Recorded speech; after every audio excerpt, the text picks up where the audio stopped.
war against them. They have been preparing for this type of war, not just for the past 2 years since President Trump withdrew the United States from the Iran nuclear agreement, but they've been preparing for this, in fact, since I was negotiating with them in 2002, when then President Bush designated the entire country of Iran as part of the axis of evil. The Iranians that I know talk about this and have talked about it with more and more frequency, that Iranian military planners, they know every inch of where every American has been in the Middle East.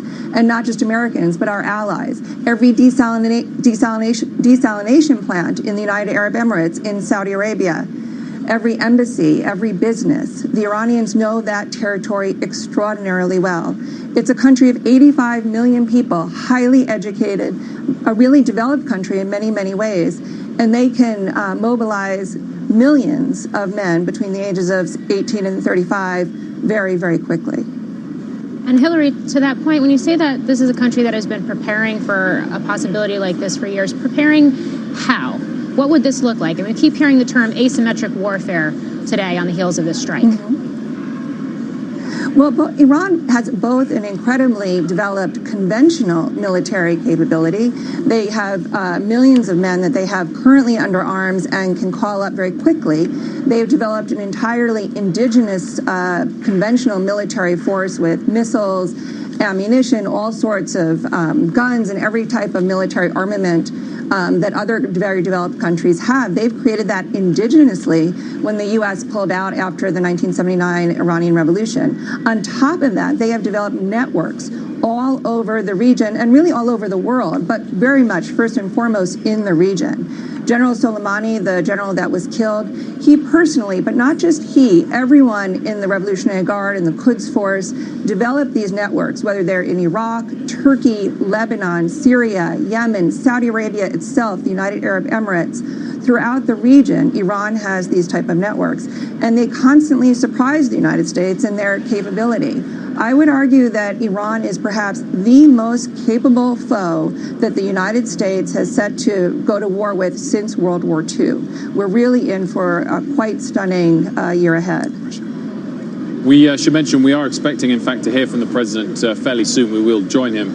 In fact, he's starting now. Let's listen in, speaking in Florida, the president. In my direction, the United States military successfully executed a flawless precision strike that killed the #1 terrorist anywhere in the world, Qasem Soleimani.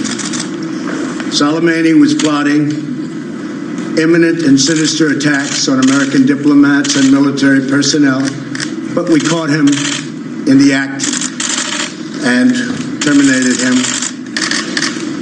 Under my leadership, America's policy is unambiguous to terrorists who harm or intend to harm any American.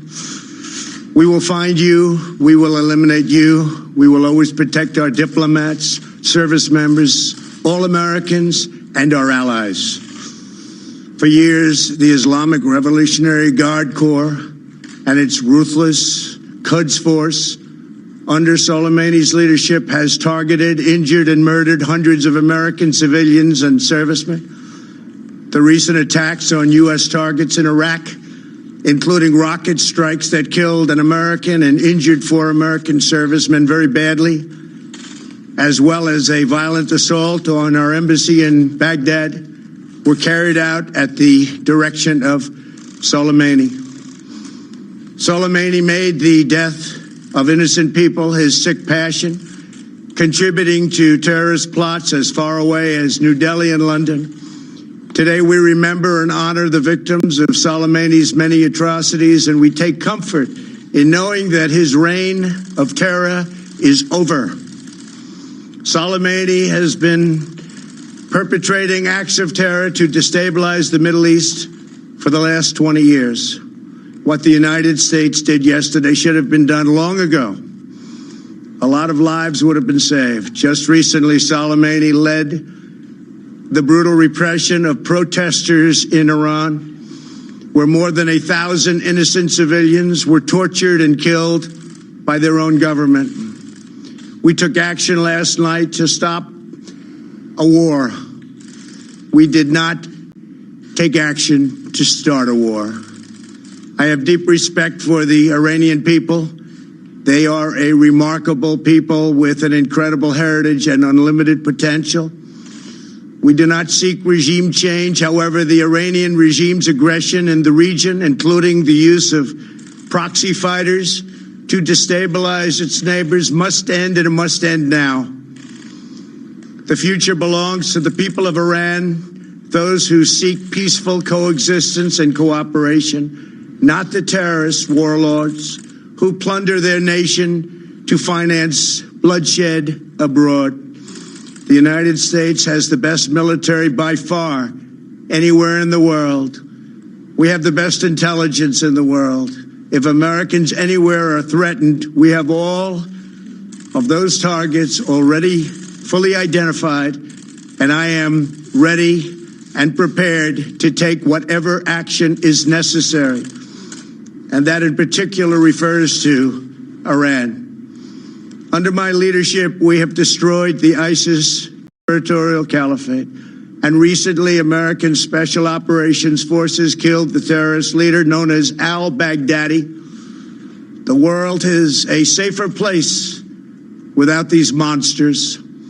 America will always pursue the interests of good people, great souls, while seeking peace, harmony, and friendship with all of the nations of the world. Thank you. God bless you. God bless our great military, and God bless the United States of America. Thank you very much. Thank you. Mr. President, you say you do this. Thank you. The President of the United States speaking in Florida at Mar-a-Lago, addressing, of course, the assassination of Soleimani overnight, describing him as the #1 terrorist in the world, saying that he had made the death of innocents his sick passion.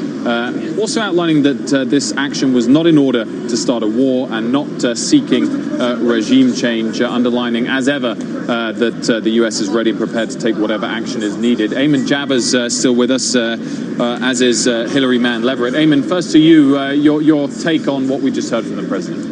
Wilfred, I think that last point that you made was the most significant that we heard from the President just now, suggesting that the United States does not want regime change in Iran. That point had been a little bit fuzzy throughout the day today, given that we saw the President's former National Security Advisor, John Bolton, tweeting earlier today that he did want to see regime change in Iran. Now, that's a former Trump official suggesting that, who is more hawkish than the President. Now the President very clearly saying that the United States policy is not to have regime change in Iran. The President also suggesting, though, that he is willing to take whatever action is necessary with regard to Iran. Clearly a warning to that nation as it contemplates whatever military response it is working on to this attack. The expectation among the sort of foreign policy expert class here in Washington is that the Iranians will feel they have to do something militarily to respond to this. The question is, what will they do and where will that happen? What form will it take? Will it be military? Will it be kinetic, as they say?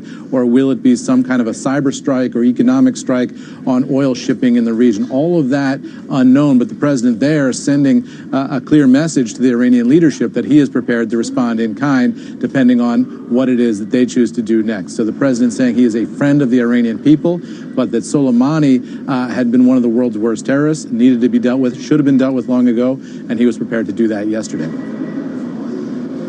I want to bring Hilary Mann Leverett back into the conversation. Hilary, I want to get your reaction to the President's comments just now, including those about the fact that we do not seek a regime change, but that targets are fully identified and that they're ready and prepared to take whatever action is necessary based on how Iran reacts to this.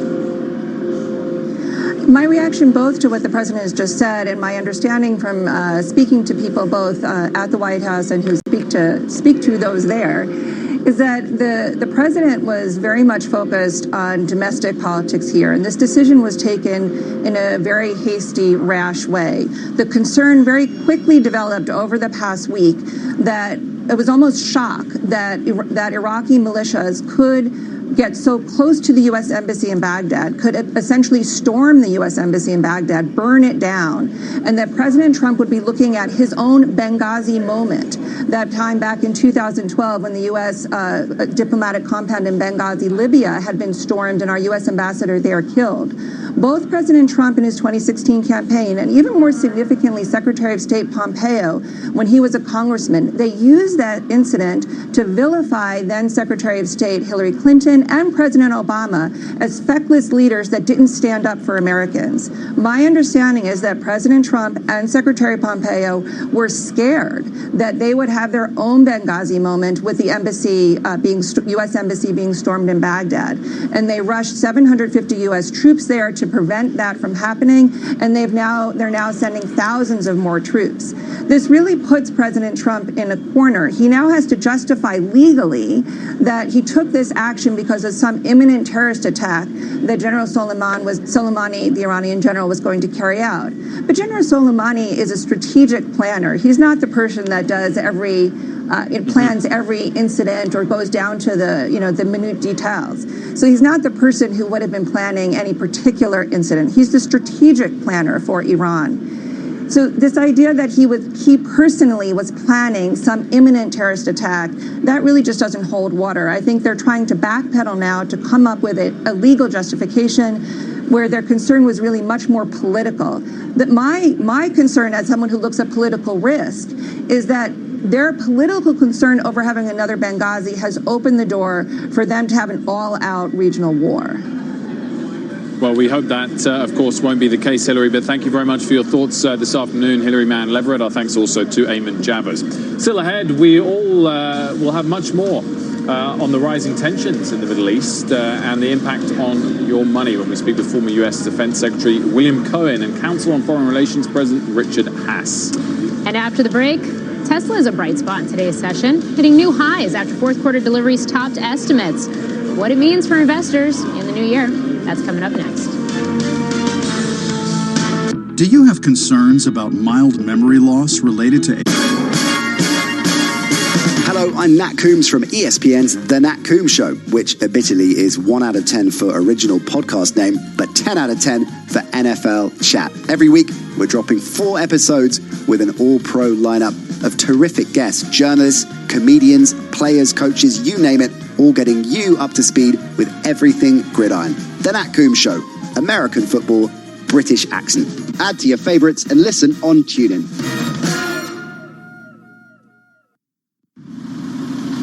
We can't make traffic move faster during rush hour, but we can help you catch up on the news with TuneIn. With live around-the-clock news from MSNBC. In the UK, they're significantly worse. When the president gets up to the podium... CNBC and Fox News Talk. The Fox News poll sizing up the race for 2020 found that each of the 5 top Democrats... You can use your stop and go for good by staying in touch with the world. Search news to hear what's happening now. Cutting for the net, scores! On the goal line, Marshawn scores! Hockey fans, the 2019-20 NHL season is here. And tucks it home! And with this team, it's really fun to be a part of a team like that. And you can hear the action live on TuneIn Premium. From regular season action to the All-Star Game and through the Stanley Cup in June. Hear the home and away call for every game, for every team live. At home or on the go, never miss a game with the NHL on TuneIn Premium. Upgrade today. 5, 4, 3, 2, 1. Happy New Year. It's a new year and time for you to explore new podcasts on TuneIn. What better way to celebrate the new year than taking a look back at the best podcasts from news and politics to true crime, comedy, and history favorites. We've rounded up our favorites, and there's something for everyone. Shows included Dr. Death, Bagman, My Favorite Murder, Pod Save America. Start your new year with these podcasts and more. Just search podcasts on TuneIn today. Hey, NFL fan, can't watch the game? Can't be there? No biggie. With your TuneIn Premium membership, you already have an all-access pass to every team and every game in the league. Amazing, right? Steps up, floats it towards, at the goal line, it's intercepted! Listen live as the action unfolds or on demand when you can. Anytime, anywhere, all season long. Right side, it is caught, it is in for the right side for the touchdown to Kansas. Search NFL today.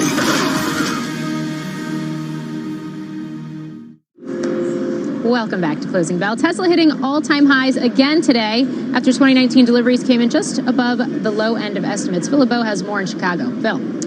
360,000, Morgan. That was the number that Tesla needed to hit for full-year deliveries. And as you take a look at this chart, we'll show you that they actually came in a little better than many expected, coming in full-year deliveries at 367,000. The Model 3 was the bulk of the deliveries in the fourth quarter, and now the attention shifts to the Model 3 in China. They will be starting deliveries to the public. These are ones that were delivered to employees, but deliveries to the public in China will start next week. Remember, the price has dropped about 9% because there are now subsidies in China. And in terms of Tesla, and you take a look at this chart here, look at the stock. What a run this has had. We'll get the full year 2020 sales guidance when they report earnings, likely by mid-February.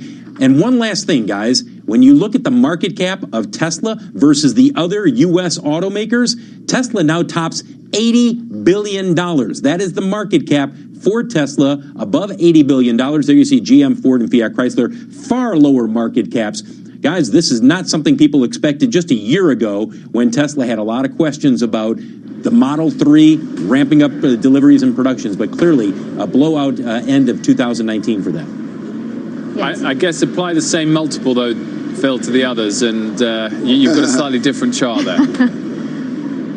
You're right.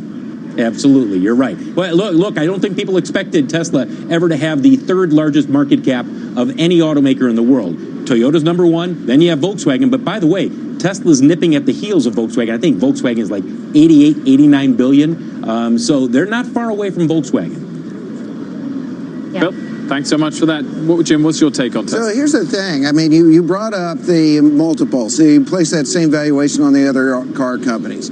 Let's take a whole lot of these big cap companies, particularly the tech companies, and you have stocks that have moved over the last 6 months from $150 to $300, from $240 to $480, and then you look at the multiples and you say, how are we gonna push these things any further? The other thing investors need to be aware of, if you have a stock that's made that big of a move, I don't care whether it's the company we're talking about here or these big cap tech companies, and they haven't been through a correction, and you're buying them now, you better be careful, because most astute investors, I know, particularly hedge fund guys, will wait till there's a correction or a consolidation or a base. So you wash out some of the sellers.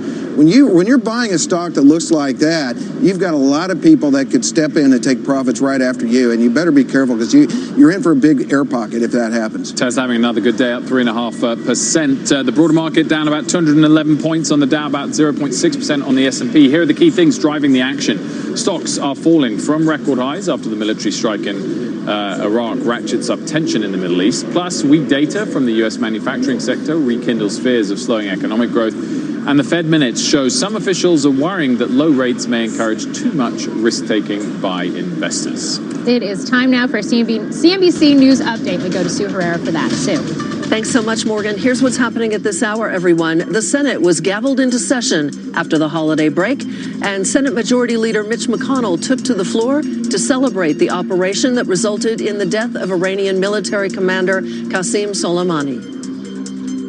For too long, this evil man operated without constraint, and countless innocents have suffered for it. Now his terrorist leadership has been ended. A federal judge has allowed an indicted associate of Rudy Giuliani to provide data and documents relevant to the impeachment proceedings against President Trump to the House Intelligence Committee. Lev Parnas was arrested last October on campaign finance charges. And 10 people, including 5 children, were hospitalized after suffering carbon monoxide poisoning in Jacksonville, Florida. Police say the 10 were inside an apartment where a charcoal grill was being used. You are up to date. That's the news update this hour. Mike, back downtown to you. Or Wilf, actually, back downtown to you.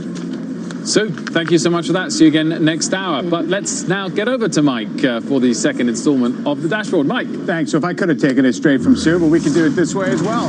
We've been talking about the relatively contained risk-off response today in the equity markets. It also applies to the bond market. The yields are staying on somewhat higher ground. If you look at the 10-year Treasury yield, this is a one-year chart. The significant thing here is that you have this series of higher lows that's kind of preserving this uptrend. Not to get too charty on you, but that basically tells you that it's not at the moment at risk of kind of losing this yield rally, which has obviously come as people got more confidence about the economy. We got out of this idea that it was going to be an imminent recession. So that seems like it's okay. It's intact. It's not too far from breaking that trend, but so far it's okay. Now look at the 2-year Treasury yield. That's just one a little more sensitive to Fed expectations and what the Fed might do next. And it's something similar, but I would say it's actually closer to kind of breaking back below this recent high. I don't think it's a critical moment. Nobody's really saying the Fed's going to be forced to ease, although the direction of surprise seems to be probably more likely ease than not. It's also helping to keep the yield curve a little bit steeper, as you guys know. This isn't the way you want to do it, with the short-term yields going down more than longer-term yields are going down. But for now, it's a pretty steady, I would say, firm response by the bond market. Nothing too much and additional to worry about today. Okay, Mike, thanks very much for that. See you again shortly. After the break, we'll take a closer look at the energy stocks to watch as tensions ramp up in the Middle East. Closing bell back in a couple minutes.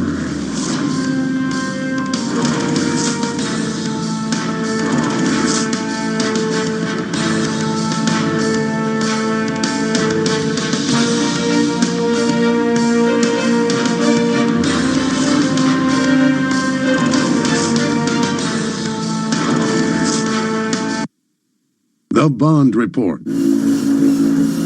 Boredom, fitness enemy number one. So don't just run. Mix it up, skip, run, skip, run. Give yourself a lift, mix it up, lift, mix it up, run, lift, splash, skip, lift, run. It's crunch time. Skip, mix it up, run, mix it up. Add a boxing class. Skip, run, splash, skip, run. Mix it up at Virgin Active and get stronger, fitter, faster. Join now for 12 months and pay nothing in January. T's and C's apply. Run, mix it up, skip, mix it, run. Mix it. I used to be a bit of a rubbish sleeper. I'd toss and turn all night. And somehow I could never find the comfy bit of the mattress. It was a proper nightmare. That's what brought me here. Testing mattresses in the Which Test Lab. We use a custom-made barrel rolling machine to simulate a decade's worth of use. And the mattresses that perform best are the only ones we recommend for your bedroom.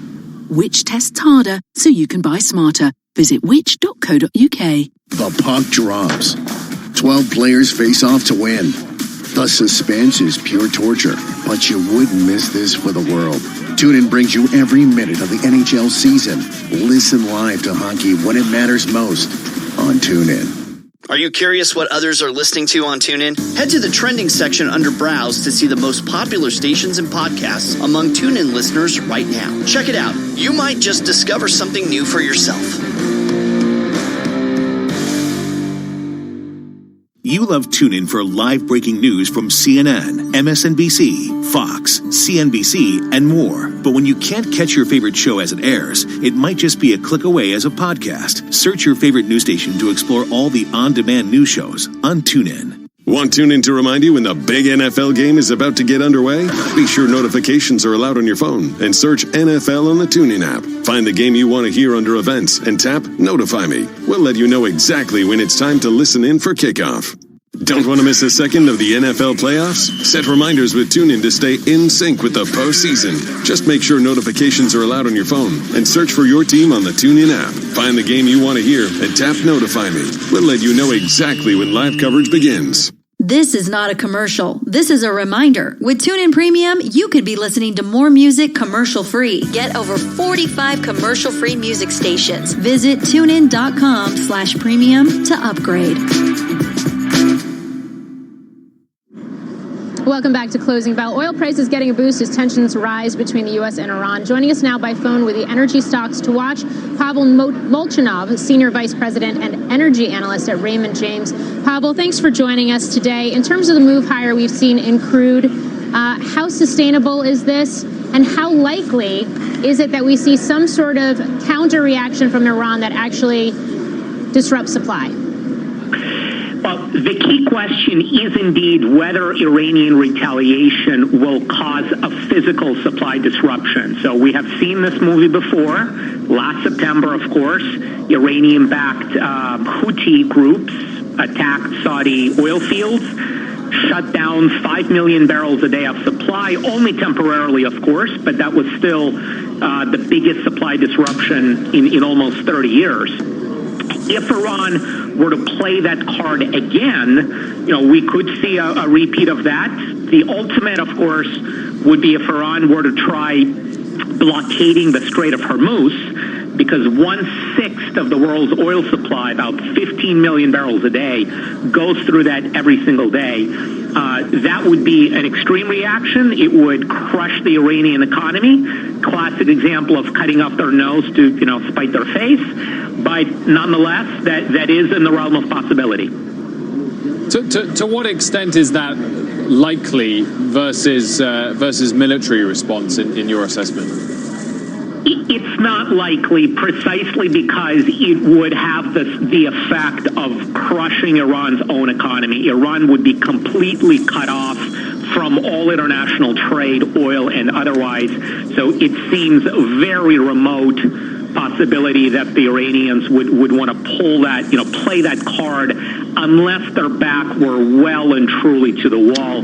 More likely tit-for-tat retaliation, perhaps attacking, U.S. bases in Saudi Arabia or Afghanistan or Turkey, something along those lines, whether directly or using regional proxy groups controlled by Iran. That would not cause any direct effect on oil supply, but it would certainly keep the geopolitical risk premium elevated for the foreseeable future.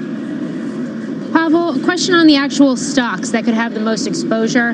I mean, are there names, particularly, I guess, among some of the integrated oil majors, that if you see these tensions really begin to ratchet up and you see impact on the actual energy infrastructure in the region, that could really feel the effects of that? Well, I mean, the obvious one, of course, is Saudi Aramco, which just went public last month on the Riyadh exchange. As far as U.S. or European oil companies, they do not typically have significant Middle Eastern exposure. Certainly there are some companies in Qatar and Azerbaijan, but generally speaking, their assets tend to be more Western Hemisphere, Europe, Australia, etc. I will say this. All of the companies that have oil production outside the Middle East would stand to benefit the longer this risk premium stays high. So Permian Basin or North Sea, Australia, Indonesia, Russia, it really does not matter. The longer this geopolitical tension remains as high as it is, the higher oil prices will be, even without a physical supply outage. Pavel, thanks for joining us. Thank you. We've got 21 minutes left of the session, and we are currently down by 234 points on the Dow, around 0.7%. Now a little bit more than that, 0.8% on the Dow in percentage terms. Up next, we've got your last chance trade. Plus, we'll break down the geopolitical risks and economic impact of the military airstrike with former Defense Secretary William Cohen and Council on Foreign Relations President Richard Haas. They're going to join us. That's coming up on Closing Bell. This is Apple Card. Boredom, fitness enemy number one. So don't just run. Run. Mix it up. Skip. Run. Skip. Run. Give yourself a lift. Mix it up. Lift. Mix it up. Run. Lift. Splash. Skip. Lift. Run. It's crunch time. Skip. Mix it up. Run. Mix it up. Add a boxing class. Skip. Run. Splash. Skip. Run. Mix it up at Virgin Active and get stronger, fitter, faster.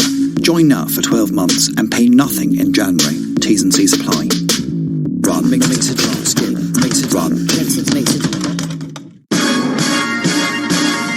Hello, I'm Nat Coombs from ESPN's The Nat Coombs Show, which admittedly is 1 out of 10 for original podcast name, but 10 out of 10 for NFL chat. Every week, we're dropping 4 episodes with an all-pro lineup of terrific guests, journalists, comedians, players, coaches, you name it, all getting you up to speed with everything gridiron. The Nat Coombs Show, American football, British accent.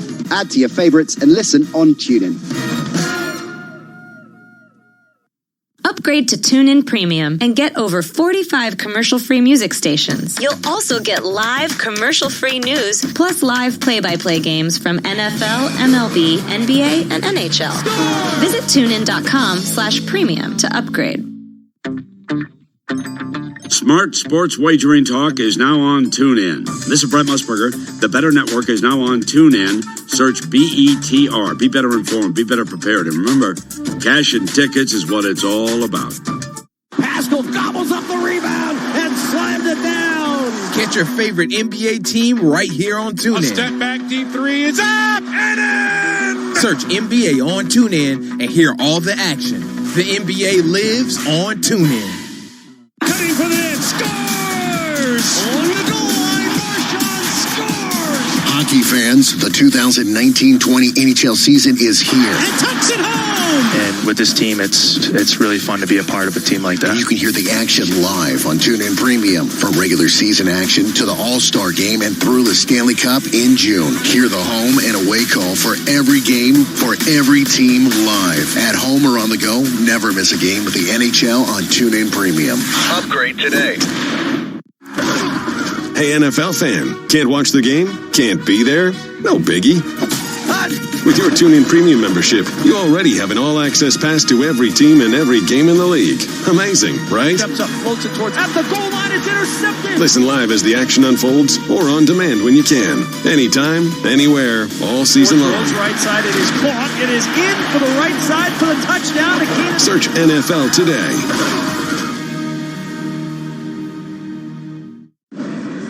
18 minutes left of the session. Time for the last chance trade. What are you going for, Jeff?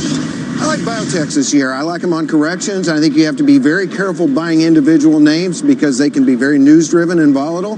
Use that volatility to your advantage. Buy the biotech, maybe the ETFs if you don't want to go out and hunt and peck for individual names. Buy the ETFs on weakness, not on strength, but on weakness. It's interesting to hear you say that, given the fact that we're coming into this. We are in this election year and drug prices are once again in focus. Right, that's why I like the biotechs. I think they're going to be more immune to political pressure. The drug companies are going to be under a lot of pressure, but the biotechs are generally going to be research and development heavy, and they usually are not attacked by the politicians, so I think they'll be immune. Healthcare is an area that's underperformed. A lot of it is because of political reasons, but a lot of biotech companies have great drug pipelines, great earnings pictures moving forward, and I think we could see some big moves in the sector this year. All right, one to watch. When you have names like the IBB Biotech ETF down 1% today in this broader market downdraft, we have got less than 17 minutes before the bell. Here's where we stand with the major averages, all lower though off the lows of the session. The Dow's down 225 or about 0.7%. S&P is down 0.6%, and the NASDAQ is also down about 0.6%. The transports are the big underperformer. They're down about 1%. Up next, we'll bring you up to speed on everything an investor needs to know in the final minutes of trade. We're going to take you inside the market zone. That's coming up next. Stay with us. This ain't just lunch. It's the KFC fill-up lunch for $1.99. It's mighty fine. Tingles your spine, so jump in line because it's time to dine on a mini fillet burger, 2 hot wings and fries, all for a fist-pumping $1.99. What the KFC fill-up lunch every day until 3 p.m. at participating restaurants every day from 2nd to 26th of January until 3 p.m. only, subject to availability. The puck drops. 12 players face off to win. The suspense is pure torture, but you wouldn't miss this for the world. TuneIn brings you every minute of the NHL season. Listen live to hockey when it matters most on TuneIn. Hear every play of the NFL playoffs live with the NFL on TuneIn Premium. Wild Card Weekend kicks off Saturday at 4:35 Eastern when the Buffalo Bills travel south to take on the Texans in an AFC showdown in Houston. The action continues at 8:15 as the AFC East champion Patriots host the Titans in New England. On Sunday, listen live beginning at 1:05 as the Vikings and Saints square off in New Orleans, followed by the Seahawks and Eagles at 4:40 in Philadelphia. The excitement of the NFL playoffs is on TuneIn Premium. Upgrade today. To LeBron, slam dunk. The NBA is on TuneIn Premium. Each week, TuneIn picks an NBA game you just can't miss. Hard pulls back, trying to make it 11-2. The Pelicans are taking on the Lakers in Los Angeles for the first time since the big off-season trade, sending Anthony Davis to LA. Today, the Pelicans are at the Lakers. Tip-off is at 10:30 p.m. Eastern. Search NBA on TuneIn to follow your favorite NBA team today.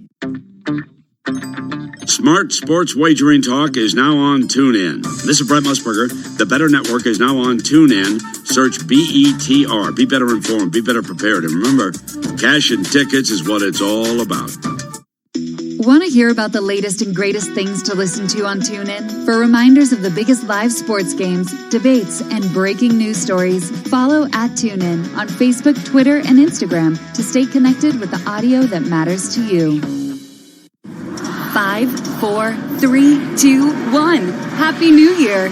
It's a new year and time for you to explore new podcasts on TuneIn. Exciting new podcasts like How I Built This from NPR. Show about innovators, entrepreneurs, idealists, stories behind the movements. Go. The Rachel Maddow Show from MSNBC. Good evening. Thanks for being with us. Happy holidays. Congressman. What's Next from Slate. Start your new year with these podcasts and more. Just search podcasts on TuneIn today.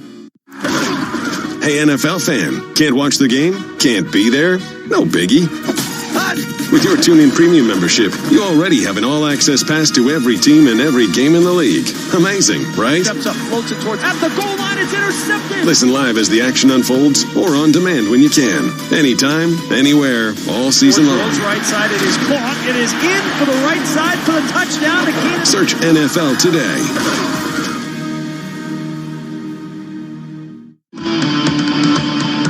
13 minutes left in the trading day. We are now in the closing bell market zone. Commercial-free coverage of all of the action as we head into the close. CNBC senior markets commentator Mike Santoli is here to break down these crucial moments of the trading day. And today we've got Jim LeCamp from Morgan Stanley here as well.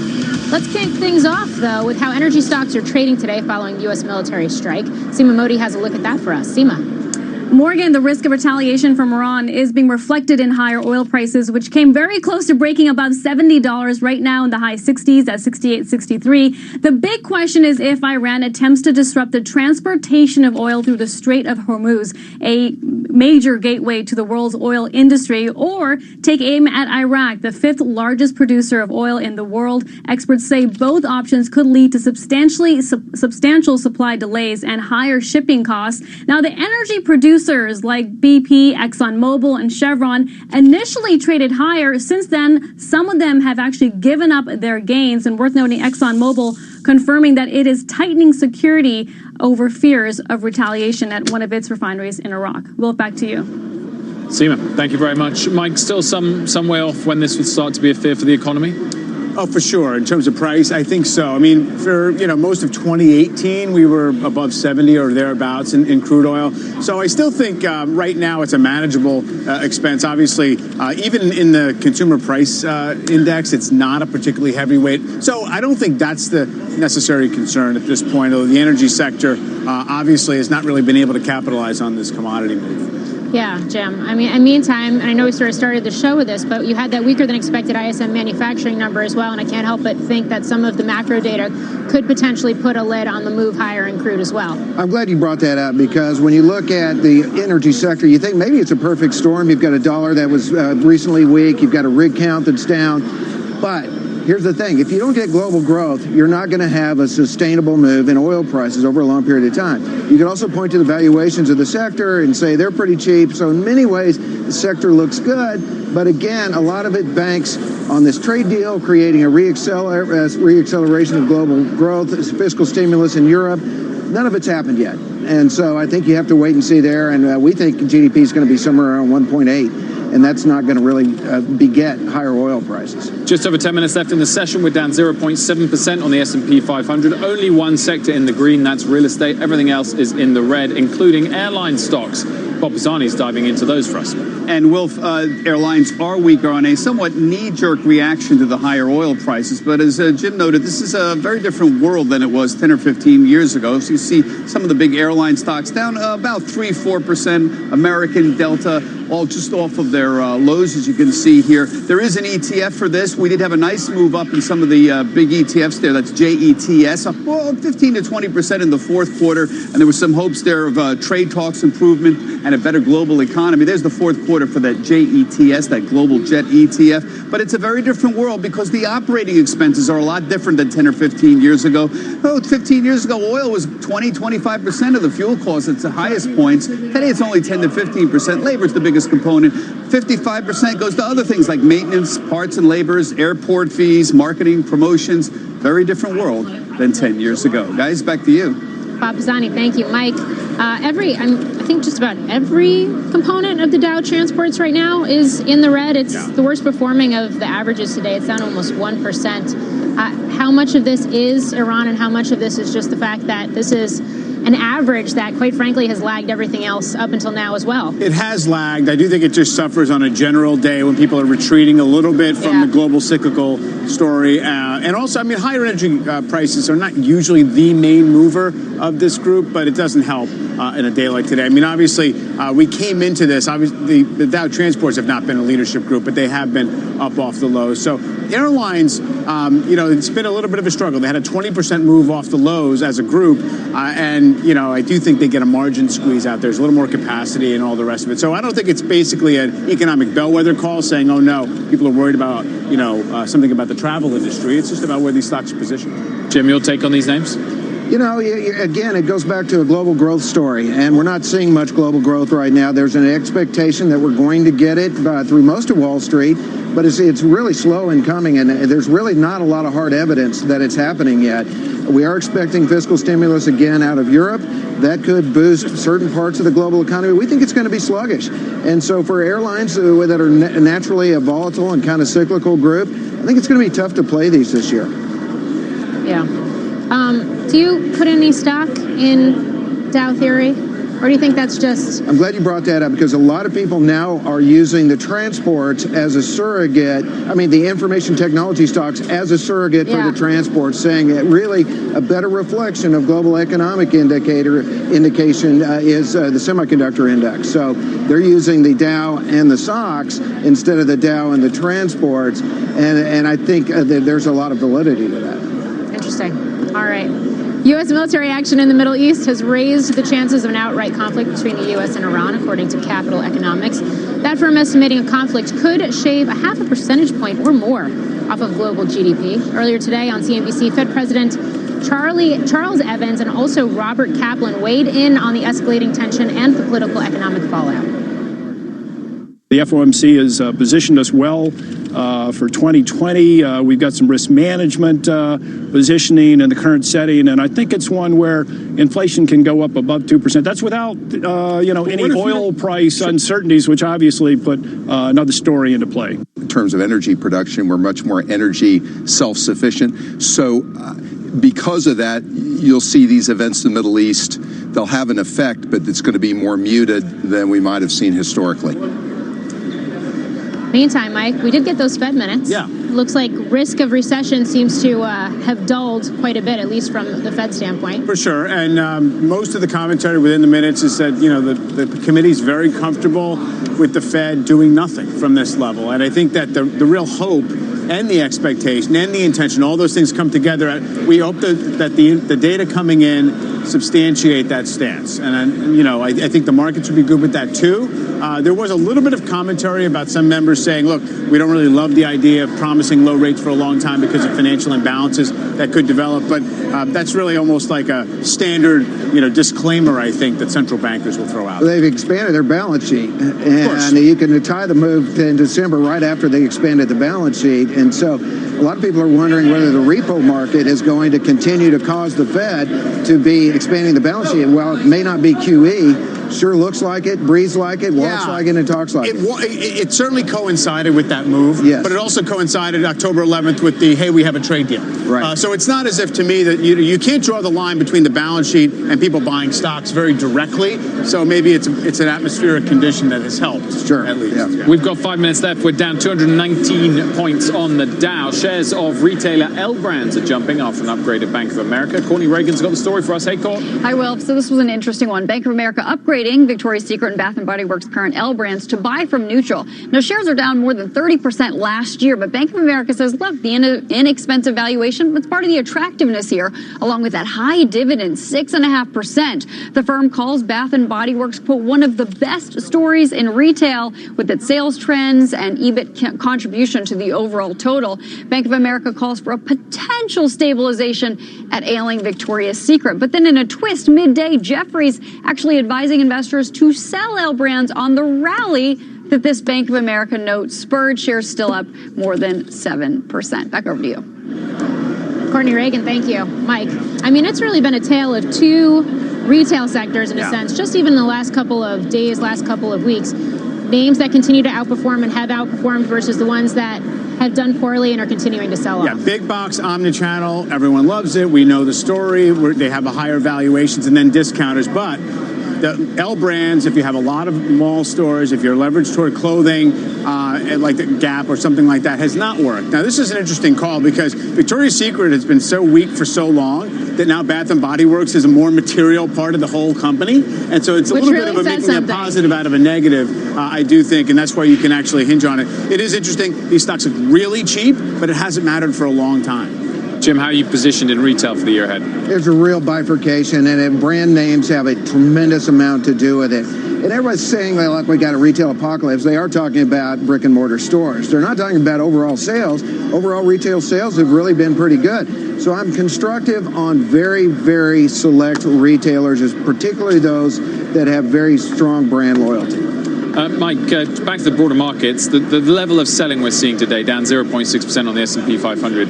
Is that all because of this strike in Iraq on an Iranian leader, or is there some profit taking? Certainly the catalyst and the excuse. There's no doubt about that. And you see the parts of the market that are backing off, really are more about curtailing of risk appetites that may have perhaps gotten a little bit overheated. So this was a market that was perfectly set up for a 60 to 70 basis point pullback on a given day on no news. So yes, that was the push that we got from the news overnight. But in reality, this is pretty much par for the course after we have not had any pullbacks to speak of in about 3 months. Jim, I see you nodding your head. Yeah, this is what we're going to see all year. Valuations are stretched. We're very late in the cycle, and we're going to be news-driven. There's geopolitical risk. We're probably going to be a little heightened. So we're going to be reacting to a lot of things. Even the election news is going to cause us to react. So I think this push and pull, this Sisyphus action on the market is going to be a big part of our reality here.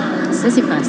That's a good word. I haven't heard that one in a while. 2 minutes to go. Mike has more on the market internals today, Mike. Yeah, they're not really all that skewed to the negative side, considering the fact that we started down pretty substantially and have been negative all day. So you see on the New York Stock Exchange, slightly more decliners than advancers, but you see there's not really a wholesale comprehensive selling going on under the surface. And then take a look at the last month's action in the S&P 500 against the equal weighted version of the S&P. And what this shows is the S&P itself is outperforming by about a percentage point. That shows the mega cap stocks are doing more than their share to hold up the indexes. So keep an eye on that relationship. Still both positive, but definitely the big guys working more. And then volatility index, the VIX, over the last year, it's gotten up to above 14 right now. So a little bit of anxiety building. Maybe there's a hedging instinct as we come into this week at an all-time high. Just over a minute left in the session. We're down 0.7% on the S&P, but let's get a check-in on the NASDAQ, Frank Holland. The NASDAQ on pace to break a two-day win streak, but still above 9,000, kind of putting a cap on a choppy and holiday-shortened week for the index.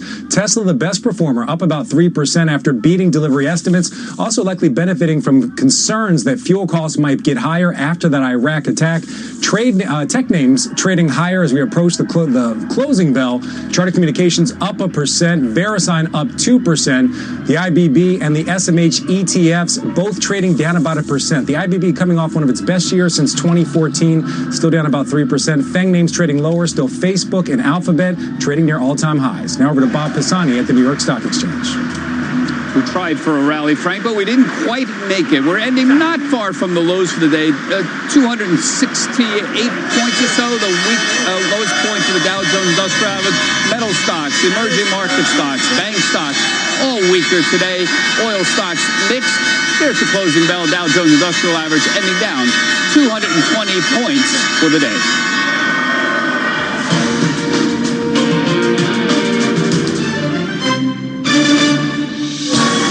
If you're just joining us, welcome Welcome to the Closing Bell. I'm Wilfred Cross. And I'm Morgan Brennan, in for Sarah Eisen, along with Mike Santoli, CNBC's senior markets commentator. Let's check in on where the markets finished. Lower to the tune of 0.7% on the S&P. The Dow down a little bit more, 0.8%, as was the NASDAQ. Two sectors within the S&P managed to eke out some gains, utilities and real estate, but materials and financials down more than 1%, as was technology. And it looks like the S&P and the Dow both finishing the week ever so slightly lower as well, while the NASDAQ composite did hang on to its gains fractionally. Joining us now to talk about the market day, Liz Young, Director of Market Strategy at BNY Mellon Investment Management, and still with us, Jim LeCamp, Senior VP of Investments at Morgan Stanley. But first, we go to Mike Santoli for a look at what we saw in the market today, especially given the fact that still year to date, which is only 2 days, two trading sessions, but we didn't give up all the gains in the rally we saw yesterday. No, not quite. Down for the week, but definitely not giving up all the gains that we saw yesterday. I mean, the way I would characterize it is this is a little bit of a test of a market that came in with a lot of momentum to this year, and to arguably a little bit stretched to the upside. You had a little bit of complacency in terms of trader sentiment, so it could have used an excuse to back off more than it did. It did not. Apple down 1%, not because of anything going on in the Middle East, but because it was the leadership stock 1 year after that big collapse it had, and it just had a lot of profits in there to be taken. Liz, what's your take in terms of the setup we have for these markets here ahead?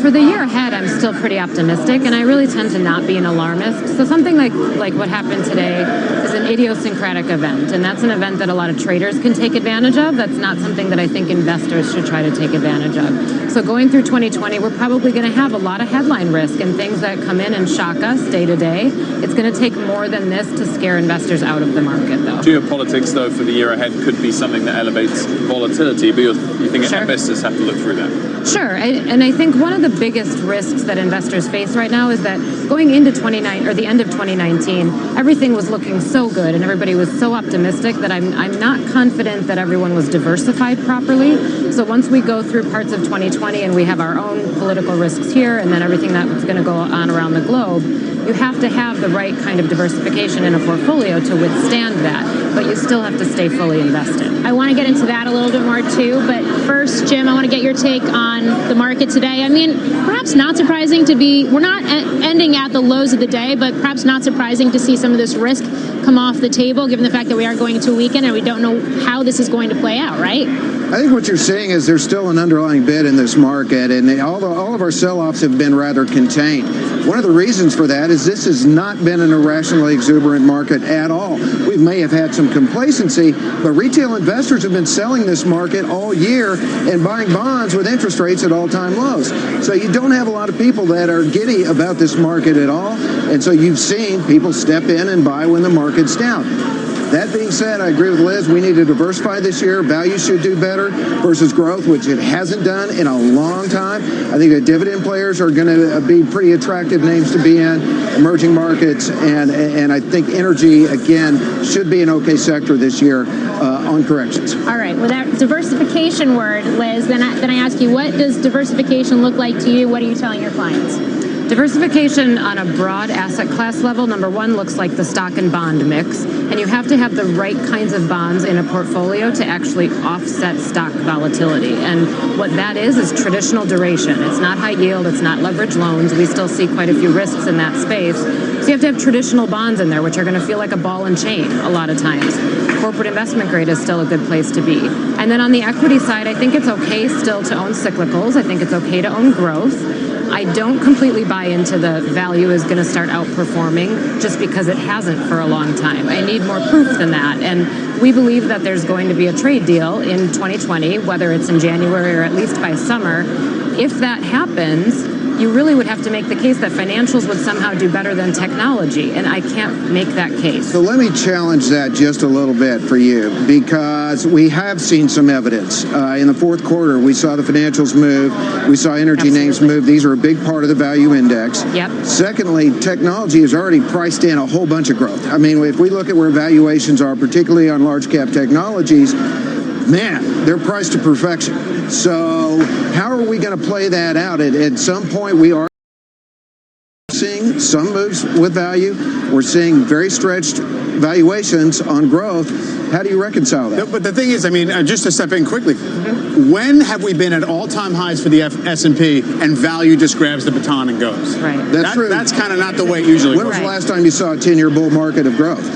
Well, I mean, it's been a while. But you have to have a nasty correction in the overall market, usually, to surface that rotation. I agree, but we had a lot of leadership out of utilities and consumer staples. Yeah, and so this is not your grandfather's market at all. This has been quite a different rally all the way through. But we had that leadership because of a fear trade, right? Yeah. When investors are afraid and they don't want to get out of equities, they're going to buy consumer staples, they're going to buy utilities. Financials started to recover because a lot of that fear came off the table as well, and we saw the yield curve steepen. So that all makes sense. I'm not saying that financials won't do well.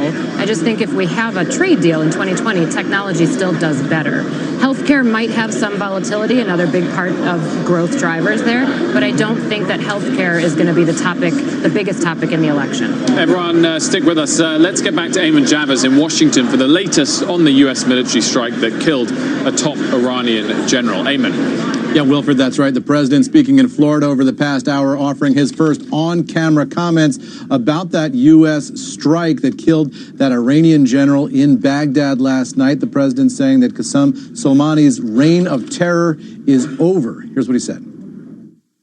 We took action last night to stop a war. We did not take action to start a war.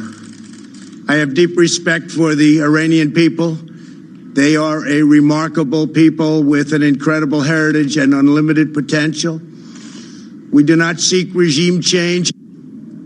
So, Wilfred, the president there saying that the United States doesn't seek regime change in Iran, that despite what we'd seen earlier in the day from John Bolton, the former national security advisor, who said that he personally did. But the president also sent a warning to the Iranians, suggesting that the United States is prepared to respond militarily to any provocation from the Iranian side, and in fact, Wilfred, already has targets picked out if they need to take that action. Eamon, thank you very much for that and keeping us updated throughout the day. Mike, back to the impact on the broader markets. We sort of covered aspects of this, but clearly we did see a bit of pressure on yields, the 10-year back below 1.8. It's been rare in the last 6 months for us to see equities rally if yields have been under pressure. It has generally. I mean, I think yields at least have to stay firmly bid in order for equities to make fresh headway. But I think it's okay at the moment if it doesn't go below about 1.7 on the 10-year. So that is very true. I think this is definitely a little bit of a gut check for the risk trade, and that's what's going on. But I think the market is probably correct in taking the probabilities and saying, look, over the last 50 years, how many skirmishes and provocations have there been in the Middle East? How many of them became very consequential on an economic or market basis, and only a couple have? So the odds say that perhaps this is nothing to start pricing in a rash way right now. Yeah, Jim, we saw investors move into treasuries today, also move into gold. 2019 was a great year, relatively speaking, for gold. Does that continue? Well, if you look at where interest rates are versus inflation and the pressure we've seen on downward rates, that's generally a bullish scenario for gold. If you look at the gold miners index, they had a pretty good rally in the fourth quarter. I don't know. I don't know what the upside is there, really. I don't see a big reflation happening. We might see a little bit with stimulus around the world, but I don't see a big reflation, nor do I see big deflation. Those are generally your themes that drive gold. So, I'm okay with gold. I'm just not terribly excited about it. Liz, what about the dollar? Where do you see that going in the year ahead? The dollar for 2020 we see having a softening bias, and that doesn't have a ton of scientific explanation, but it's more about sentiment, where the dollar stayed strong in 2019 because there was really no other option. And now because some of that fear has come off the table, we expect Europe to have a little bit of a revival. Some of the other international currencies are going to do well by comparison, which would put a little bit of a lid on the dollar. Liz Young, Jim LeCamp, thank you both for joining us. Great to see you as always. Up next, former Defense Secretary William Cohen and Council on Foreign Relations President Richard Huss will weigh in on the rising tensions between the U.S. and Iran. They'll join us when Closing Bell returns in 90 seconds.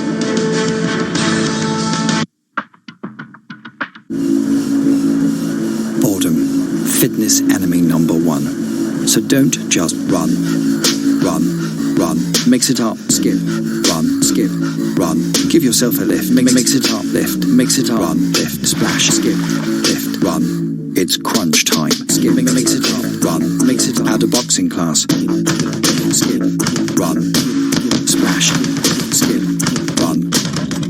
Mix it up at Virgin Active and get stronger, fitter, faster.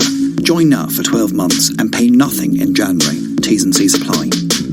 Run, mix it up, skip, mix it, run. Mix it. This is not a cat. This is not a rocket. And this is not a sale. That's right. At Smarty Mobile, we're not having a sale. While others are slashing prices, we're introducing our best ever new plans. Take our new 30 gig data SIM for just £10 a month. With unlimited calls and texts and no speed restrictions, credit checks or contract tying you down, why shop around? New plans, great value. Now that's Smarty. Grab yours today. Search Smarty Mobile. See smarty.co.uk for terms. I used to be a bit of a rubbish sleeper. I'd toss and turn all night. And somehow I could never find the comfy bit of the mattress. It was a proper nightmare. That's what brought me here. Testing mattresses in the Which Test Lab. We use a custom-made barrel rolling machine to simulate a decade's worth of use. And the mattresses that perform best are the only ones we recommend for your bedroom. Which tests harder so you can buy smarter. Visit which.co.uk. Welcome back. A US airstrike in Iraq overnight killed Iranian military official Qasem Soleimani. Just last hour, President Trump saying the US took action to stop a war, not to start a war. Joining us now with their thoughts, William Cohen, former defense secretary under President Clinton, and Richard Huss, president of the Council on Foreign Relations. A very good afternoon to you both. Thanks for joining us. I mean, let's start on that main topic, aimed at stopping a war, not starting one. What is the risk, in your view, Richard, that would have the opposite effect? My own view is Iran will feel compelled to retaliate in one way or another, at one time or another, in one place or another, indeed in several. So I don't think this stops a war. It may have stopped a specific attack, but it adds further fuel to the fire, which, by the way, was started when the United States got out of the 2015 nuclear accord, when we committed economic warfare against Iran. They've been pushing back militarily. Now we're exchanging military action. So this was, it's important not to see this as somehow an isolated incident, but there's been a dynamic here that's been in place for some time, and I think it's highly unlikely to end here. Secretary Cohen, how do you see it? Cowen, for example, this morning wrote that this marks a shift from a proxy or a proxy situation to a much more direct conflict. Is that the way to think about it? I think so. I think this is a real inflection point. I would disagree with the president to say we've taken action to stop a war. We may stop a given individual, but we're not going to stop Iran. And so I think, as Richard has said, they are very likely to strike out in various forms and fashions in the foreseeable future. And then the question will be, how do we manage that escalation of conflict? And I don't think that President Trump is in the business of managing escalation. I think this was a significant one. The first thing I think it has to be done is he and his team have to go to Capitol Hill and explain exactly what caused, whether there was in fact an imminent threat, the scale of that threat, and why this became imperative that Soleimani be taken out.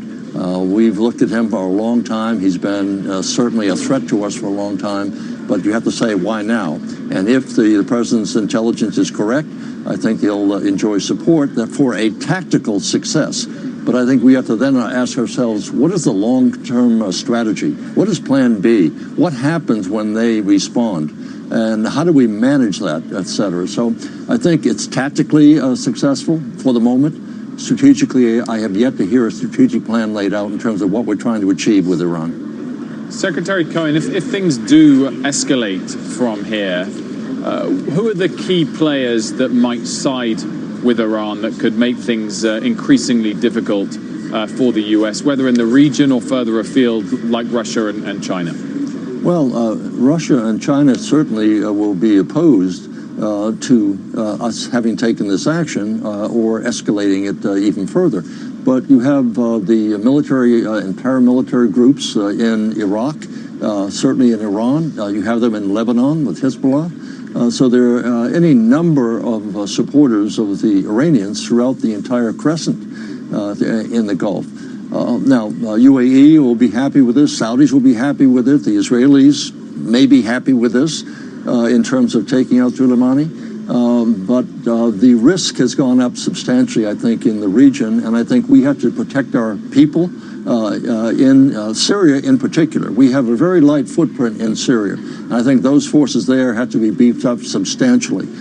Sending part of the 82nd Airborne into Kuwait for a rapid reaction force, that will be helpful. But I think we have to be concerned about all of our folks in the region, and also I worry about our embassies and other facilities in Africa, as we've seen terrorist action take there in the past. Richard, we've heard from a number of countries today on the heels of this airstrike. One that I don't believe we have heard from, though, yet is Russia. How does Russia figure into this, and what does it mean for that country? Well, I think for countries like Russia and China, this is a great strategic benefit. Once again, the United States has pulled into the Middle East, or in this case, pulled itself into the Middle East. It's a great strategic distraction. We're going to have fewer resources, less attention, less military force to devote to Europe. We're going to have less attention and resources to devote to Asia. North Korea will probably be happy with this. This is a strategic distraction. At a time, it's the last thing that we need. So I think for Russia, this is simply it's been another good day for Mr. Putin. Richard, during the president's address an hour or so ago, he said, we're not seeking regime change in Iran. He followed that sentence, though, with the word however. To what extent could this, whether intentionally or not, lead to regime change? How many people in Iran, how many Iranian citizens will be celebrating this action? My own analysis is this will not lead to regime change. The Iranian regime is quite resilient, quite resourceful. It's willing to use force to protect itself. Regime change at the end of the day is not a strategy. It's a wish. It's a hope. It's not something to predicate U.S. foreign policy on. And by the way, I do think U.S. policy has been regime change. What we did was put into place all sorts of economic pressure, and we never provided Iran with a diplomatic off-ramp. We never said we will relax the sanctions if you do this limited step on the nuclear side or this limited step on missiles. That would have been serious diplomacy. So I actually think U.S. policy was and continues to be regime change, and I don't think it can succeed. Secretary Cohen, do you think this has an impact on the U.S. defense budget, especially as we turn to the fiscal 2021 proposal that's expected out next month? And how do you think it adds to, if at all, priorities and what the U.S. would be looking to field in terms of weapon systems? Well, I think the Congress will give the president whatever the president and the administration need in the way of supplying additional resources to the defense budget. I agree with Richard, however. It's going to shift our focus away from Europe and our friends in Europe. And by the way, this is one of the things that former Secretary of Defense Jim Mattis was saying. We need to nurture your allies. And the first thing the president is now doing is calling upon our allies to help us in the region. So we've got to keep our focus on our allies in NATO, in the EU, as well as those in the region from UAE and Saudi Arabia and others. I don't think it'll be a question of a deficit of resources. The question will be, where are we going to defend? What are we going to defend? What are we going to anticipate now that we're going to have to respond to? So I think we lose focus as a result of this. We get tied down in the Middle East. And this is one thing I think we have brought upon ourselves, as Richard said. We brought it upon ourselves by having an on-again, off-again policy where the president says, I want to get out. I want to get out of Afghanistan. I want to get out of Syria. I want to get out of Iraq. And you send those signals and you fail to respond to when they're attacking you. When the Iranians attacked Saudi Arabia's oil fields, we did nothing. So then the question becomes, maybe Iran is tempted to do a little bit more, which they did, or were planning to do. So I think we have caused some of this ourselves with having an inconsistent or non-existent policy in the region by sending a signal, we're out. No, we're in, sort of. And that only added to the confusion. Well, to follow up on that exactly, Mr. Secretary, to what extent was this stronger than anyone expected action by the U.S., a result of lack of action, whether it was relating to Turkey's actions in Syria or, as you said, Iran attacking the Saudi oil refinery? Well, frankly, I was disappointed that the president didn't react with military action when the Iranians launched those attacks on the Saudi oil fields. It may be for the criticism he was getting that he, in addition to having tweets go back and forth between Khomeini and him, that he felt that he was being toyed with or ridiculed. And that may have contributed to it. But I think the singular thing they have to focus on now, what was the intelligence? How imminent was the threat posed to our people in the region? And did it require an immediate action? I think that is the first thing that they will have to satisfy the Congress on. And I'm sure that the chairman of the Joint Chiefs and the Joint Chiefs themselves will support what the president has done. And not for political reasons, as some have suggested about wagging the dog. I don't believe that. And if that were true, I would say that every member of the Joint Chiefs should step aside. So I don't think there's any merit to that. But I think they've got to explain to the Capitol, to the leaders on Capitol, at the very least, the leadership, here's why we did what we did. Here's the intelligence we had. I know it was a step up, but we had no choice under the circumstances. Yeah. Well, thank you both for joining us. Great to have your insights, William Cohen and Richard Haas, as the story continues to develop. Thank you. It's been a year since Apple CEO Tim Cook cut the company's revenue guidance. But the stock is up, get this, 109% since that warning. Up next, we will break down the charts to see if the stock still has more room to run when Closing Bell comes back. I love the new My WW program because it's... The puck drops. 12 players face off to win. The suspense is pure torture, but you wouldn't miss this for the world. TuneIn brings you every minute of the NHL season. Listen live to hockey when it matters most on TuneIn. To LeBron, slam dunk. The NBA is on TuneIn Premium. Each week, TuneIn picks an NBA game you just can't miss. Harden pulls back, trying to make it 11-2. The Pelicans are taking on the Lakers in Los Angeles for the first time since the big off-season trade, sending Anthony Davis to LA. Today, the Pelicans are at the Lakers. Tip-off is at 10:30 p.m. Eastern. Search NBA on TuneIn to follow your favorite NBA team today. 5, 4, 3, 2, 1. Happy New Year. It's a new year and time for you to explore new podcasts on TuneIn. Exciting new podcasts like How I Built This from NPR. A show about innovators, entrepreneurs, idealists, stories behind the movements. Go. The Rachel Maddow Show from MSNBC. Good evening. Thanks for being with us. Happy holidays. Congressman. What's Next from Slate. Start your new year with these podcasts and more. Just search podcasts on TuneIn today. We can't make traffic move faster during rush hour.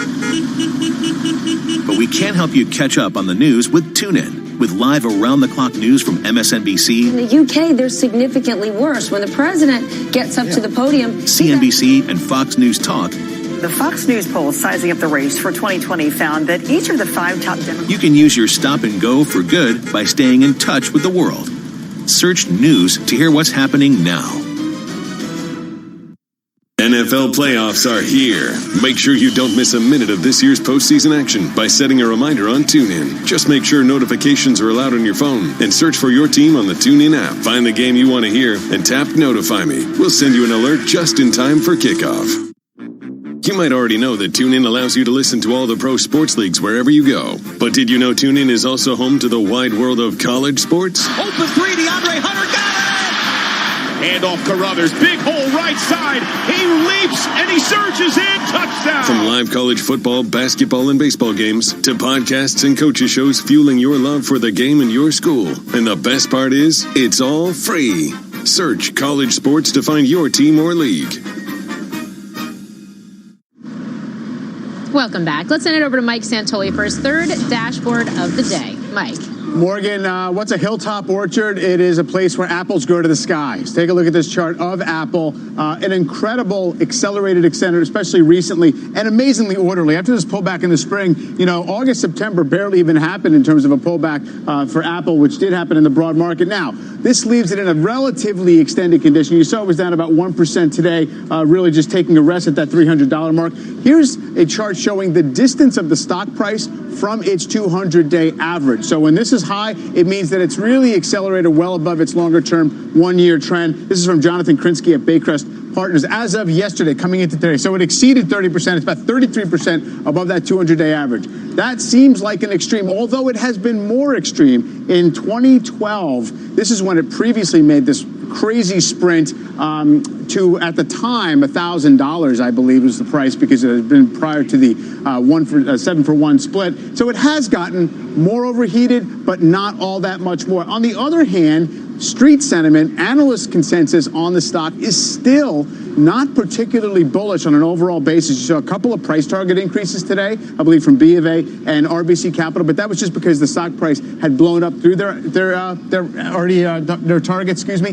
That's where the target is right now relative to the stock price. It seems like the street is not yet endorsing this new valuation level for the stock. You see, it's not really a huge majority recommending it. So is that enough of a wall of worry to keep fueling the uptrend in Apple? That's going to be the question right now. It's the most important stock in the universe right now. And Mike, looking on that statistic, looking backwards, 109% gain over the last 12 months. To what extent was that buybacks? I mean, market cap not up quite to the same extent.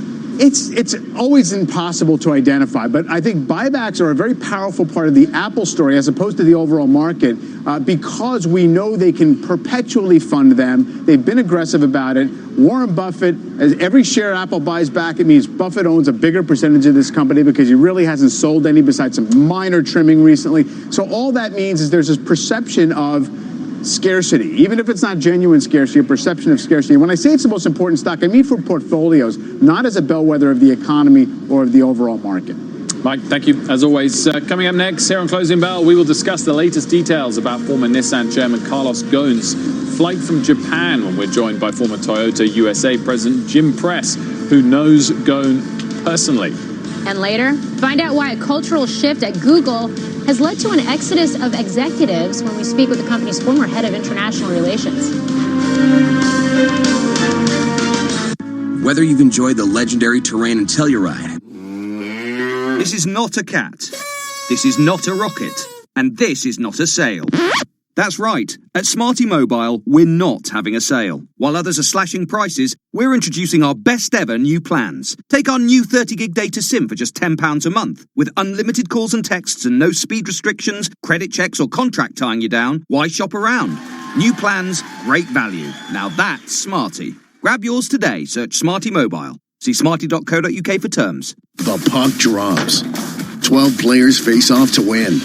The suspense is pure torture, but you wouldn't miss this for the world. TuneIn brings you every minute of the NHL season. Listen live to hockey when it matters most on TuneIn. Hey, NFL fan, can't watch the game? Can't be there? We've got you covered. With TuneIn Premium, you can listen to every NFL game live as it's happening. LaShawn McCoy has an opening on the right side, punches into the end zone for the touchdown. Or catch it later on demand. Offset backs behind Mahomes. The give is to Williams. Starts right, cuts it back to the left, and blows into the end zone for the touchdown. You call the plays. Follow the NFL anytime, anywhere, all season long with TuneIn Premium. Upgrade today. When you're not listening to your team, take it to the end zone, the rim, or the net. Keep up with the biggest moments in sports by following TuneIn on social media. Block, Cook into the end zone for the touchdown. From reminders of the live top games to tips of the best sports stations and podcasts. Welcome to Undisputed. We are live from Los Angeles. I'm Jenny Taft here with Skip Bayless. Follow at TuneIn on Facebook, Twitter, and Instagram to get the most out of TuneIn. You might already know that TuneIn allows you to listen to all the pro sports leagues wherever you go. But did you know TuneIn is also home to the wide world of college sports? Open three, DeAndre Hunter got it! Hand off Carruthers, big hole right side. He leaps and he surges in, touchdown! From live college football, basketball, and baseball games to podcasts and coaches shows fueling your love for the game in your school. And the best part is, it's all free. Search college sports to find your team or league.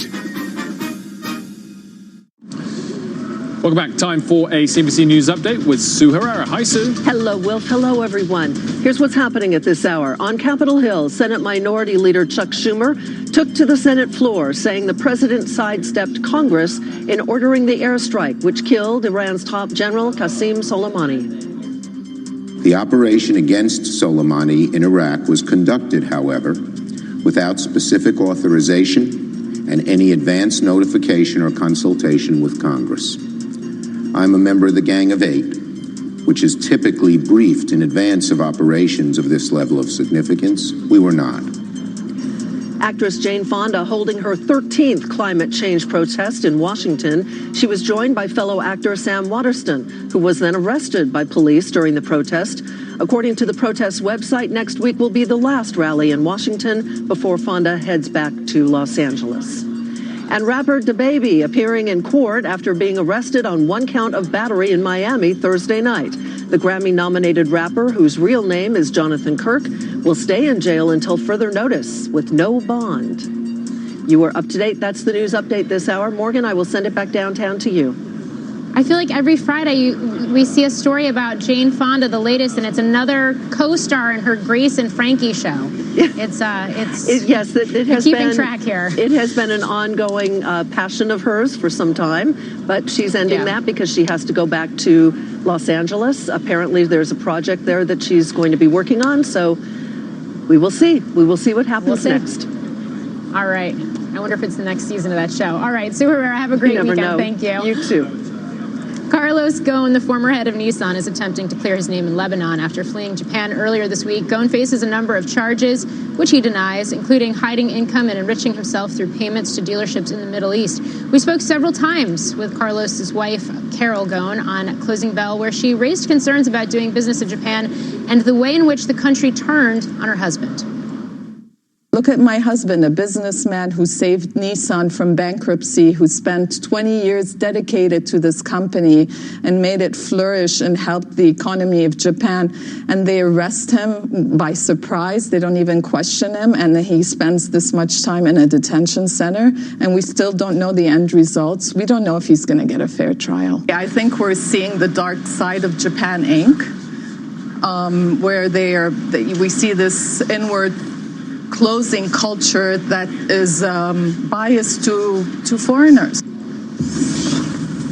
Let's bring in Jim Press, former president of Toyota North America, as well as our own Phil LeBeau. Welcome to you both. Jim, I'll start with you. You've worked with and you know Mr. Ghosn personally. Your reaction to what we've seen unfolding? Well, he's a high-powered CEO. He did recover Nissan. He built the alliance. He charges globally. He's on his way every day accomplishing things. And the fact of the matter is that this is an example where the cultural differences between the East and the West have really impacted the relationship.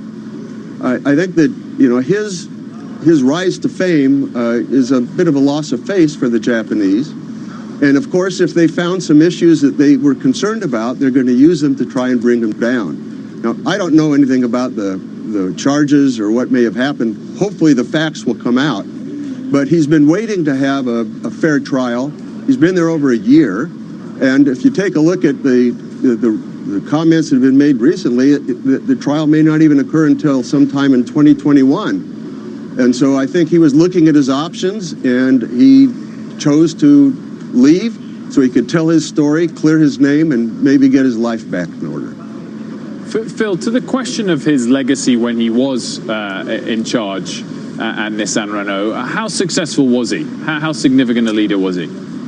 He was significant, and he was very successful. Now, look, some people will look at his success and they'll say a lot of things that they did in order to gain market share over the years as the Renault-Nissan alliance grew and as it became one that had greater sales worldwide. A lot of people will say, look, there were heavy discounts that were applied to their vehicles in North America. That's how they picked up market share here in the United States or in Canada. Or if you look at other regions, they probably could have been a little bit more successful and a little bit more profitable if they were a little more prudent in terms of how they managed their portfolio. But make no mistake, Nissan was on the verge of going away completely when he stepped in, not only saved it from bankruptcy, but then the alliance flourished from there. But you can hear the arguments from people on both sides, but there's no doubt that years from now they'll look back and say, overall, was his tenure successful up until his arrest and a lot of these things came out? Yes, very much so. And Jim, in your experience having worked for Toyota, a different Japanese automaker, was there some level, do you think, of envy from the Japanese senior Japanese executives at Nissan that this turnaround had been overseen by an outsider? Oh, Wilfred, that's a great question. You know, you got to remember in Asia, face versus facts. And you've got to respect the people that you're dealing with. And I think perhaps when Mr. Goen gave up the CEO position at Nissan, he was a little isolated from what was really going on.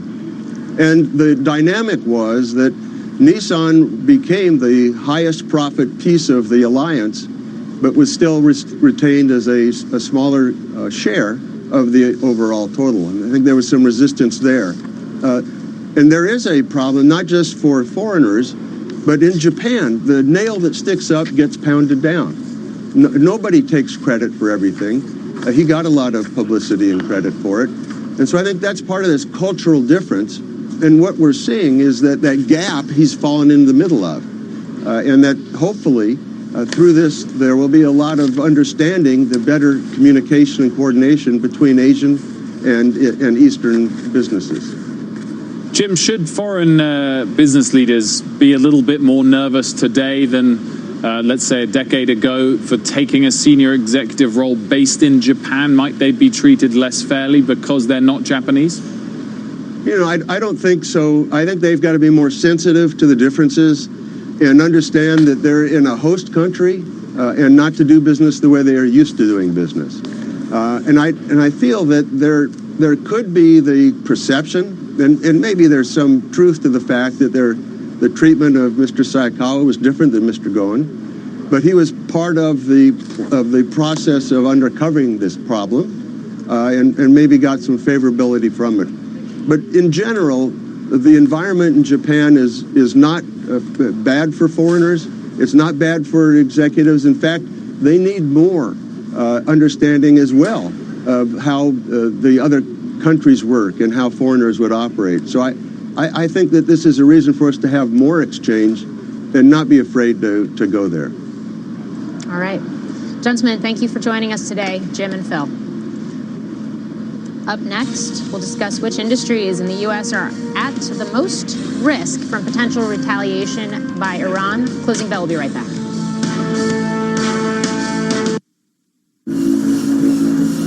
Boredom, fitness enemy number one. So don't just run. Mix it up, skip, run, skip, run. Give yourself a lift, mix it up, lift, mix it up, run, lift, splash, skip, lift, run. It's crunch time. Skip, mix it up, run, mix it up. Add a boxing class. Skip, run, splash, skip, run. Mix it up at Virgin Active and get stronger, fitter, faster. Join now for 12 months and pay nothing in January. T's and C's apply. Run, mix it up, skip, mix it, run. Mix it. To LeBron, slam dunk. The NBA is on TuneIn Premium. Each week, TuneIn picks an NBA game you just can't miss. Harden pulls back, trying to make it 11-2. The Pelicans are taking on the Lakers in Los Angeles for the first time since the big off-season trade, sending Anthony Davis to LA. Today, the Pelicans are at the Lakers. Tip-off is at 10:30 p.m. Eastern. Search NBA on TuneIn to follow your favorite NBA team today. Introducing a new podcast, ESPN Daily. When you want to go beyond your feed, when you want to get inside the score, when you want to get behind the highlight, there's ESPN Daily. Go deeper into the stories of the moment. Get the exclusive access and insider perspective that only ESPN can give you. ESPN Daily, hosted by me, Mina Kimes. Listen now to ESPN Daily on TuneIn. Want to hear about the latest and greatest things to listen to on TuneIn? For reminders of the biggest live sports games, debates, and breaking news stories, follow @TuneIn on Facebook, Twitter, and Instagram to stay connected with the audio that matters to you. Hey, NFL fan, can't watch the game? Can't be there? No biggie. With your TuneIn Premium membership, you already have an all-access pass to every team and every game in the league. Amazing, right? Steps up, floats it towards, at the goal line, it's intercepted! Listen live as the action unfolds or on demand when you can. Anytime, anywhere, all season long. Right side, it is caught. It is in for the right side for the touchdown. Search NFL today.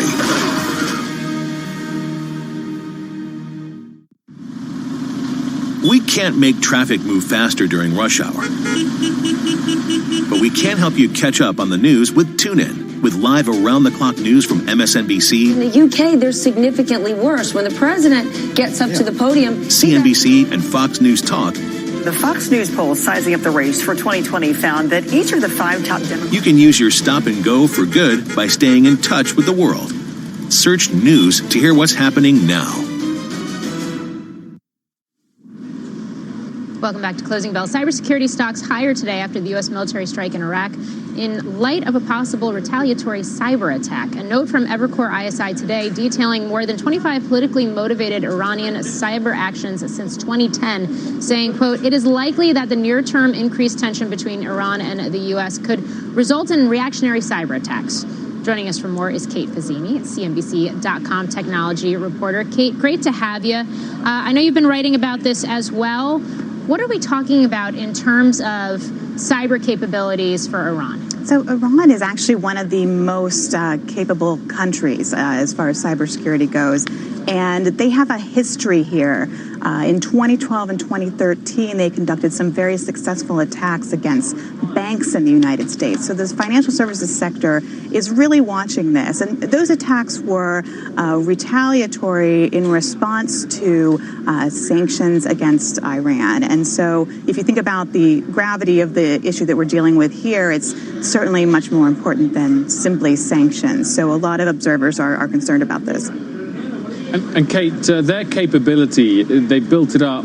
How recently, over how long a time? Is this something that is sort of unique and proprietary, if that's the right word, to Iran, or are there sort of guns for hire, as it were, in this space around the world? There's a little bit of both, but Iran has an advantage of having a lot of people within the country who are very good at engineering and some of the different kinds of tasks that underlie being simply very good hackers. And they also, cybersecurity is kind of funny in the sense that when you're a smaller country, you actually have a little bit of an advantage in that you can be a little bit more agile, try different things. We see that with North Korea.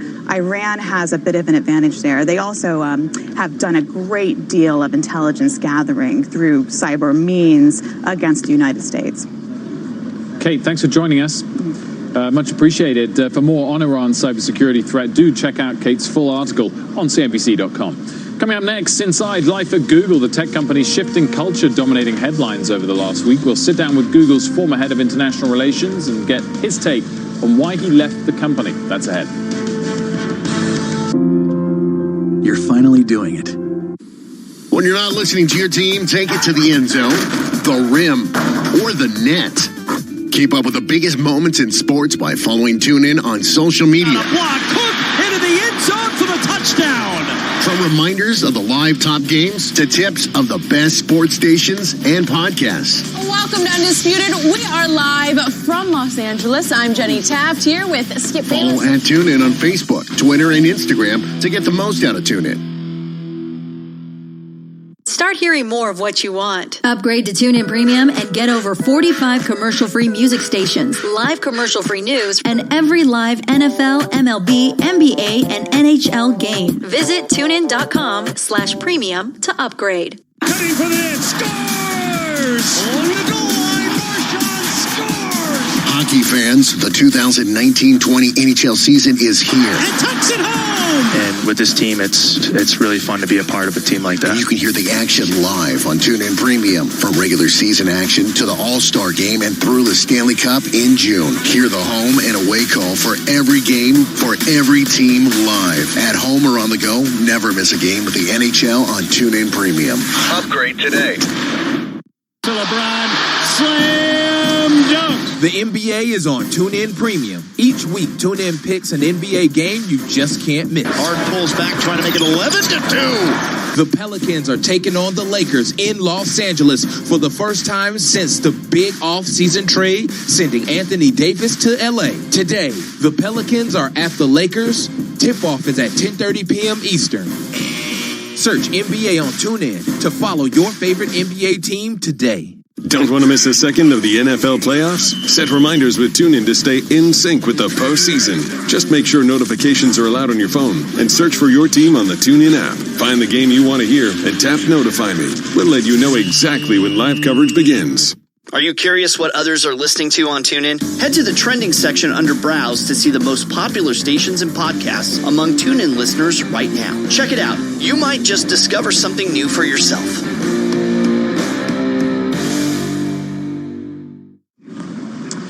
Welcome back. Google facing more criticism from former executives for its culture, its relationship with countries like China, and its treatment of employees. The company's former head of international relations, Ross Lajeunesse, writing in a new post that the tech giant has strayed from its motto of, quote, don't be evil. Lajeunesse claims Google pushed him out early last year after 2 years of lobbying the company for a human rights program. He's now pushing for regulating big tech companies like Google as a Democratic candidate for the U.S. Senate in Maine. He joins us now. Very good afternoon to you. Thanks for joining us. Thanks for having me. It's a pleasure to be here. So let's start on the big picture here of your criticism before we get into specific examples. You felt the company in your time there changed from being moral-based and values-based to being purely profit-based. Yeah, that's exactly right. I was one of the executives in 2010 who was charged with dealing with the China crisis, and I helped execute our decision to ultimately stop censoring search results in cooperation with the Chinese government. That was a moment in my career that I was extremely proud of Google and of the work I was doing. And it was alarming to me to see the company's culture and its approach toward human rights issues change during the time that I was there. There are some specific examples you mentioned as well during the article, some fairly worrying ones that would suggest some executives exhibit racist or sexist traits. Is that fair? Well, there was certainly a number of experiences that I saw, including a, quote, diversity exercise in which employees were asked to separate into their identities. I was in a group labeled homos, for example. We were then asked to list and then shout out into the room stereotypes about our identities. I found the whole exercise extremely disturbing, as you can imagine. And when I went to speak with other members of the policy team about their experiences, women of color told me that they had been put in groups called brown people, or another colleague had been roaming around the room trying to find a group that would accept her. When I brought this example, this horrible experience, to senior HR people at the company, I was accidentally CC'd on an email that said that they should do some digging on me instead, because I continually raised concerns about diversity and inclusion. That was certainly one of the moments when I realized that the company that I had known and had been working for and loved had changed. But and yet, Ross, you were there for, I believe I'm right in saying, 11 years. So if things were changing so aggressively in front of you, why did you last so long? Why didn't you just walk away after 4 or 5 years? Well, the incident that I just described and my push for a formal human rights program really occurred during the last 2 years. So I would say that the changes in the company's culture and in its approach and its desertion of the don't be evil motto and principles are fairly recent and happened mostly in the past couple of years. I stayed on as long as I could because I believe in trying to stand up and do the right thing. I was fairly senior at the company.